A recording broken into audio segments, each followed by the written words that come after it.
Tu as déjà une tâche importante à faire, mais au lieu de t'y mettre, tu ouvres ton téléphone, tu regardes une série, ou tu ranges ta chambre. C'est ça, la procrastination. Et tu n'es pas seul. On croit souvent que c'est de la paresse. Mais en réalité, c'est ton cerveau qui cherche à éviter l'inconfort. Il préfère une récompense immédiate, comme scroller sur ton téléphone, plutôt qu'un effort qui apportera un bénéfice plus tard. Prenons l'exemple de Victor Hugo.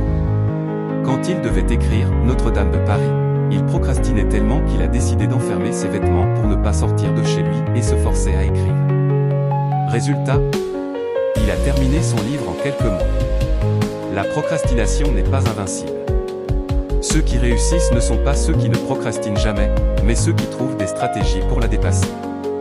Maintenant que tu comprends pourquoi tu procrastines, voyons 3 techniques simples mais puissantes pour reprendre le contrôle. Étape 1. Découpe tes tâches. La procrastination survient souvent parce qu'une tâche paraît énorme.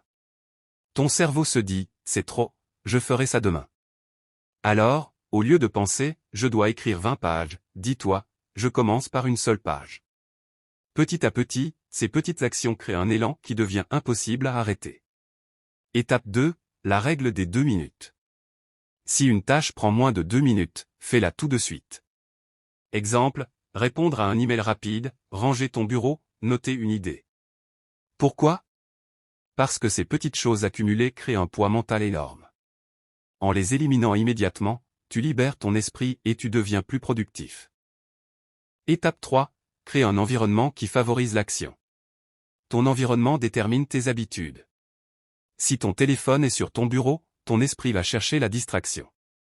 Alors rends la bonne action plus facile, laisse ton cahier ouvert, prépare ton espace de travail. Et rends la distraction plus difficile, mets ton téléphone dans une autre pièce ou utilise une application de blocage. La vérité, c'est que tu n'as pas besoin d'attendre la motivation.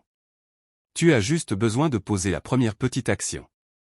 Parce qu'une fois lancé, ton cerveau entre dans le mouvement et la procrastination disparaît. Rappelle-toi, la discipline, c'est faire ce que tu dois faire, même quand tu n'en as pas envie.